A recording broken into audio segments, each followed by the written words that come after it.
Pemirsa, kita lanjutkan diskusi kita. Sekarang ke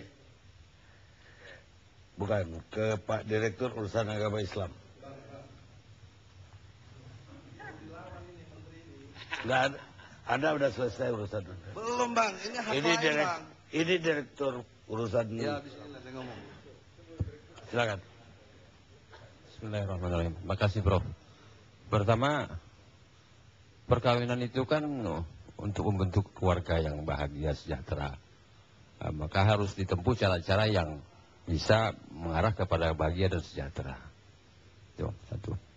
Saya tadi apa yang disampaikan oleh Pak Medan itu perlu menjadi catatan kita bahwa Indonesia sebagai negara modern itu maka perkawinannya harus dicatat. Perkawinannya harus dicatat sehingga kita tertib. Nah itu. Kalau bicara hukum Islam juga mempunyai tujuan itu diantaranya adalah melindungi keturunan. Nah, kalau orang nikah siri, pertanyaannya, apakah itu dapat melindungi keturunan apa enggak? Itu. Nah, kalau perspektif dari kita sebagai catatan itu potensial menimbulkan masalah. Potensial menimbulkan masalah. Masalah bagi keturunan, masalah bagi masa depan anak-anak dan juga itu seperti itu. Nah, tadi di mana orang umat Islam Undang-Undang nomor 32 tahun 46,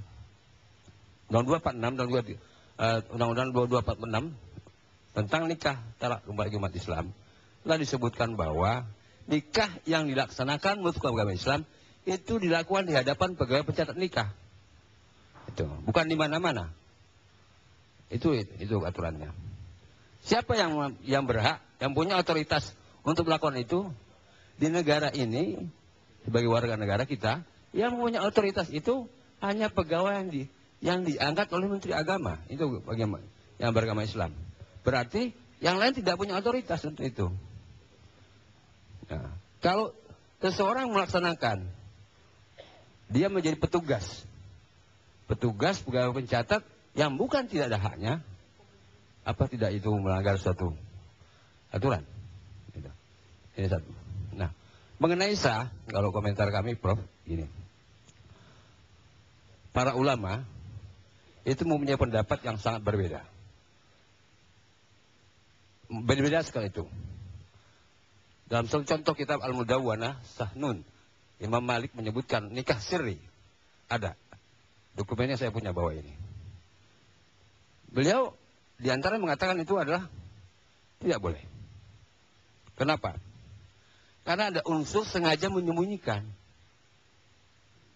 Kenapa perbuatan baik disembunyi-sembunyikan?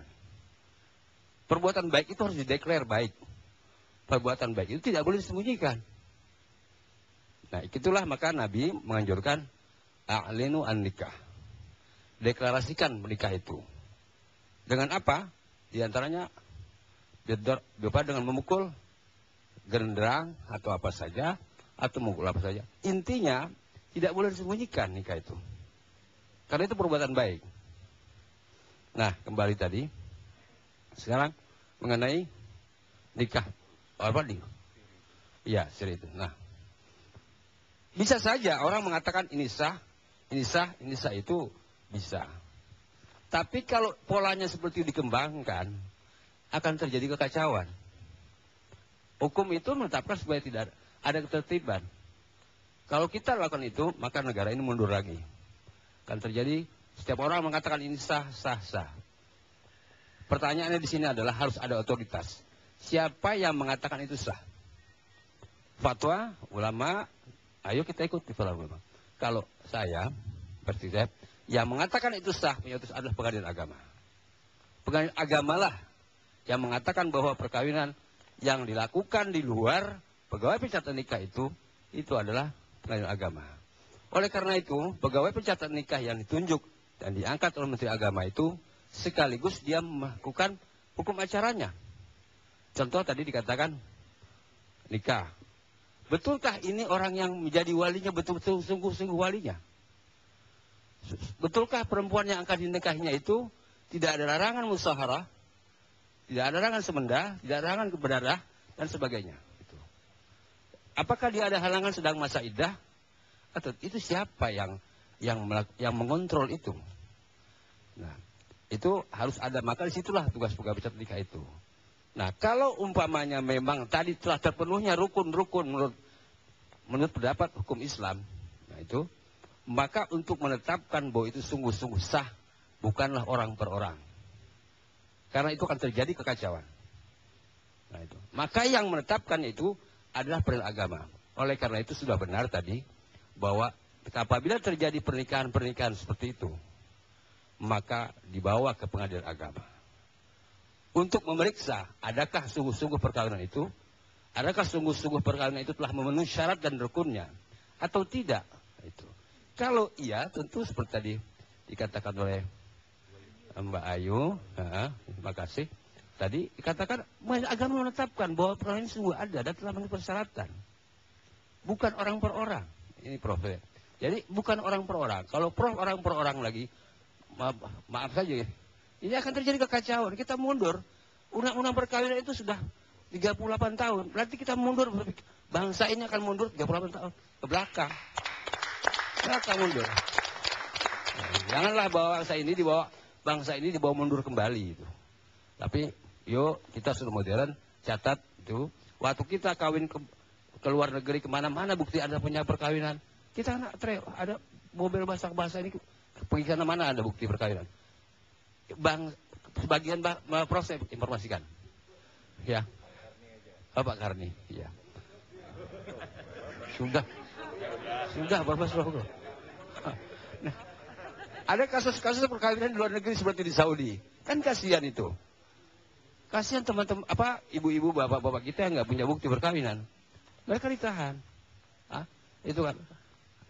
Contoh itu seperti Bentar, tadi menyebut Imam Maliki. Apa benar Imam Maliki mengatakan perkawinan itu harus dipasak? Saya membawa perkawinan siri itu. Saya membawa dokumen-dokumen itu. Ini. Ya. Ada beberapa buku yang bisa kita rujukan mengenai masalah ini. Pertama adalah Muslim Tahir. Dan mengenai the marriage law in Muslim countries. Nah, mungkin nggak usah. Satu. Itu. Tapi apakah pernah Pak Mukhtar mendengar hadis Bukhari Muslim yang mengatakan pernikahan itu harus diumumkan kepada kerabat dan tetangga-tetangga? Betul, ini dia ada. Ini disebutkan a'linu an-nikah. Itu menurut Al-Kasani sejalan dengan tuntutan keterangan saksi. Yaitu hadis ini mengumumkan a'linu an-nikah. Ya, itu disebutkan di situ.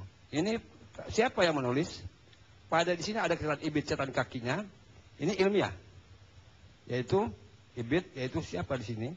Al-Imam Al-Ala bin Mas'ud, kitab Al-Badai As-Sadai fi Tartib Asy-Syara'i. Itu. Nah, yang fatal begini. Sesungguhnya di manakah perbedaan antara orang berzina dengan nikah yang sah? Maaf ini, saya harus sampaikan. Perbedaannya tadi sembunyi-sembunyi.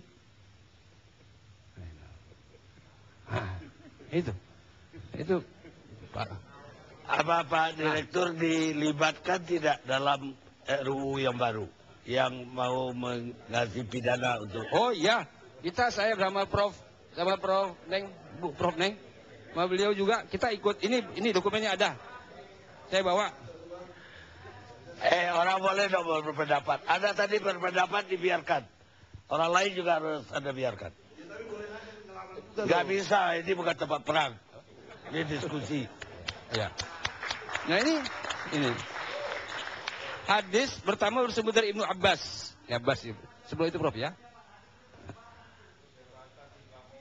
Biar orang berpendapat, saya tidak kasih hak yang lain ngomong.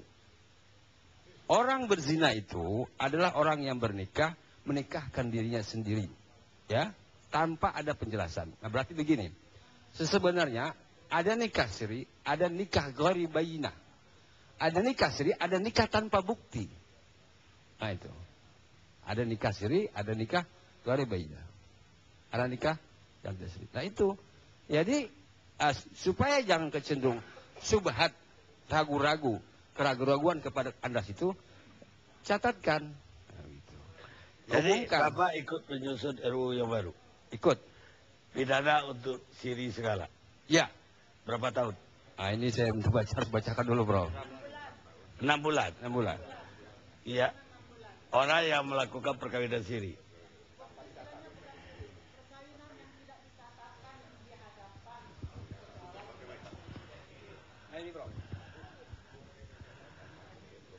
Oh ya, Pak Karni. Bab 11 ketentuan pidana. Ini memang pernah diusulkan, tapi ini sekarang tidak lagi. Nah, gitu. Pernah kami ini.